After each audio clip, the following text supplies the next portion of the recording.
Hello everyone and welcome to my channel. My name is Joelle Simone Anthony. I'm also known as the Grave Woman, and today we will be discussing 10 of the strangest and just most unusual possessions or personal effects that I've removed from the deceased. Now, I want to go ahead and warn you that some of the material discussed in this blog or this video is going to be a little bit graphic, and though my intention is not to offend anyone, I just want to go ahead and give you the opportunity to turn the video off if this isn't something that you feel as if your stomach can handle or that may disturb you mentally. Have you ever thought about what personal effects or possessions would have to be removed from your person or body when you pass away? I have, and because I've been spending some time thinking about this, I decided it would be a pretty cool idea to share 10 of the most strange personal possessions that I've ever had to remove from the deceased.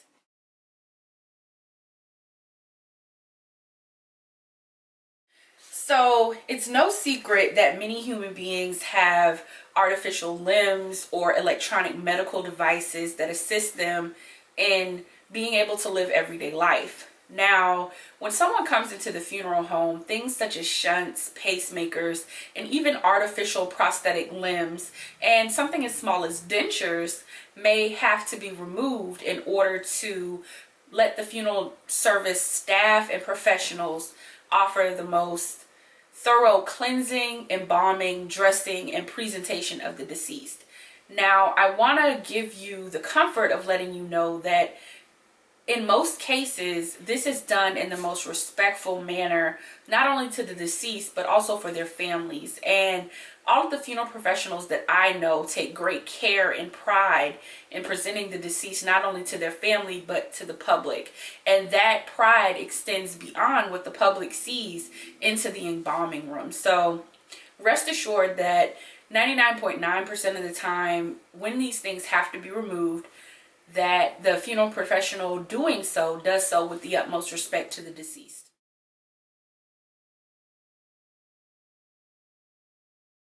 Contact lenses allow those with limited sight to be able to see more clearly and navigate through the world with better vision. And it's not often that contact lenses must be removed from the deceased, but it does happen in order to properly close the eyes and give the most natural appearance in death.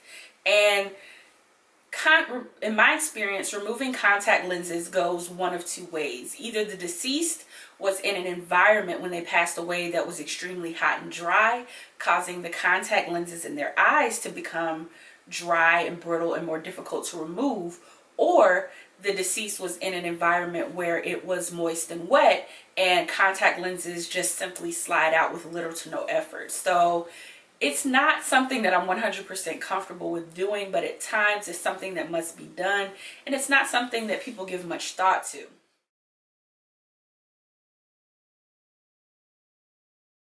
It's a sad fact and very unfortunate that not everyone dies in a peaceful and untraumatic manner. A lot of times people are killed by gun violence or succumb to knife wounds, stabbing wounds, or in some more tragic cases pass away in traffic accidents and come into contact with things like glass, gravel, debris, tree barks, and windshields. And in order to give the most respectful and dignified memory picture to the family, things such as knife tips, bullets, parts of bullets, tree bark, glass, gravel, and other things must be removed, particularly from the face and head of the deceased, and oftentimes the hands and arms if they've been in a tragic car accident. So removing these items is one of my least favorite things to do because it automatically puts me in the mindset of what that person experienced prior to their death. But like I said, in order to give the family the most dignified, respectable, and peaceful memory picture, it's a part of the job that must be done. And again, myself and other funeral directors take great pride in presenting the deceased in a way that is pleasant and palatable for the family. So it's just a part of the job and it has to be done, but it's not my favorite thing to do.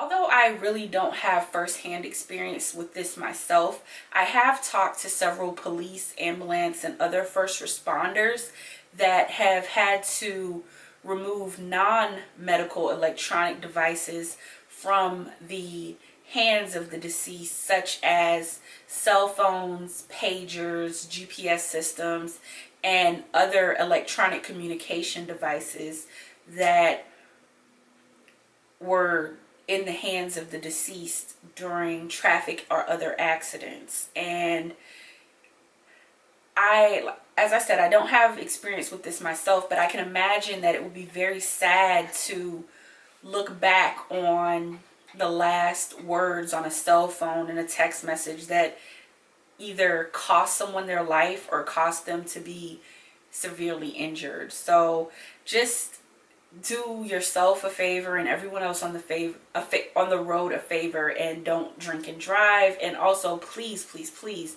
don't text and drive. And that's another thing that I have heard police and other first responders say that they've had to remove from the deceased, which are alcohol and beer bottles. So just do yourself a favor, don't drink and drive, and definitely don't text and drive, because it could cost you your life, or it could cost the life of someone else.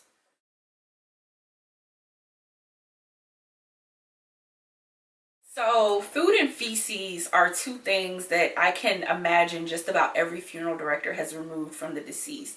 It's no secret that when we as humans pass away, many times we expel our bladder, and we expel from our bladder and also from our colon.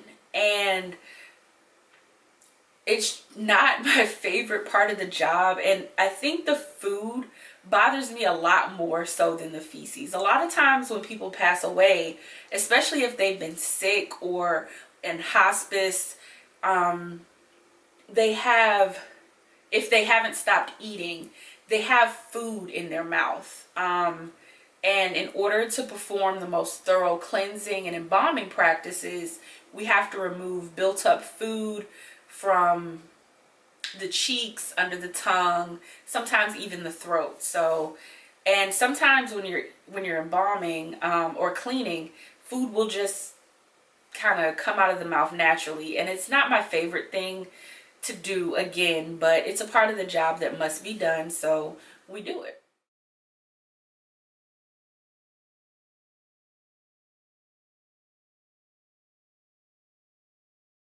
So one thing that people really don't think about is the fact that most of the time we're carrying some form of money around with us on a daily basis, whether it be change, a debit card, credit card, or cash. And it's not strange to have to remove money from the deceased, but what is strange, and what I have experienced personally, is when the deceased is carrying very large amounts of money.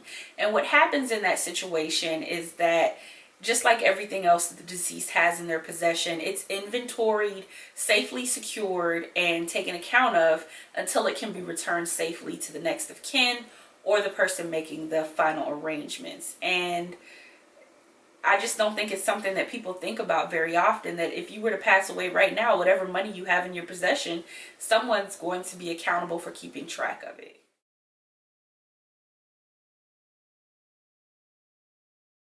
Death and decomposition attract animals, and creatures such as flies, moths, maggots, roaches, mice, and even from what I've heard from other directors, even snakes are no strangers to the funeral. One of the more disturbing parts of the job is when someone passes away in their home with their pets and isn't discovered for a few days.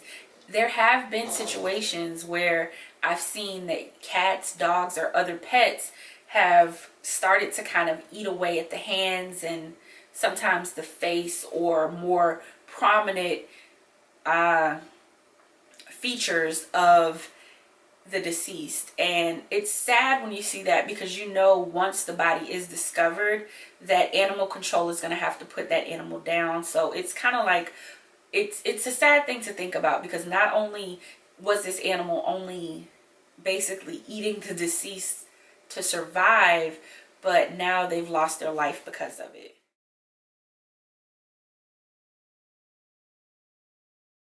Now, this doesn't happen often, but fake identification at times is found on the deceased. And it always confuses me, because it just makes me wonder, who was this person and what were they doing? And it can somewhat be a challenge for medical examiners and law enforcement to correctly identify the deceased when they are carrying fake identification.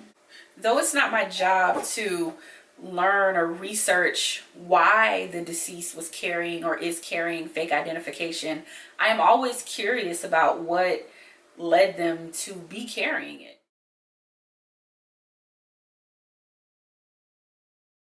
It's not uncommon at all to find drugs or other paraphernalia in the possessions of the deceased, especially if they're brought directly from the hospital after an accident and there wasn't a police investigation done in the situations and circumstances surrounding the death. And in most cases, from my experience, such materials are discarded of because they are illegal. There are some situations where funeral directors will notify law enforcement, but honestly, from my perspective, unless there's a very, very large amount of drugs on the deceased, which I have not seen personally, but from what I've heard, if there are a large amount of drugs or other paraphernalia on the deceased in their person and possession, then law enforcement is brought in. But if there's a small, like a very minute amount of drugs or other paraphernalia, it's discarded, at least in my personal experience.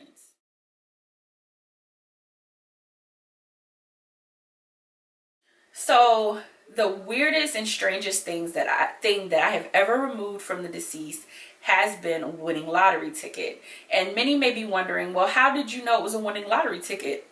Because we looked up the date and the winning numbers, and the deceased had the winning numbers on their lottery ticket. Yes, we looked it up. I'm just going to admit that. But many times, and it can range from scratch offs to like pick threes or something, but in the two cases where I've seen this, that there's been a significant monetary prize, the deceased has committed suicide. And that really goes to show me, and it should be a lesson to others, that money can't solve your problems. If that were the case, these people wouldn't have killed themselves. Now, whether they were aware that they had the winning lottery tickets or scratch offs or whatever, I'm not sure. But money is not the win all or solve all for all of the problems that we experience through life. If you've enjoyed this video and you want to see more like it, please leave a comment in the comment section. Please be sure to give this video a thumbs up. Subscribe if you haven't, and visit the website www.thegravewoman.com for more content posted weekly. Again, my name is Joelle Simone Anthony. I'm also known as the Grave Woman. Thank you so much for watching. Live life, love hard, and I'll see you next time.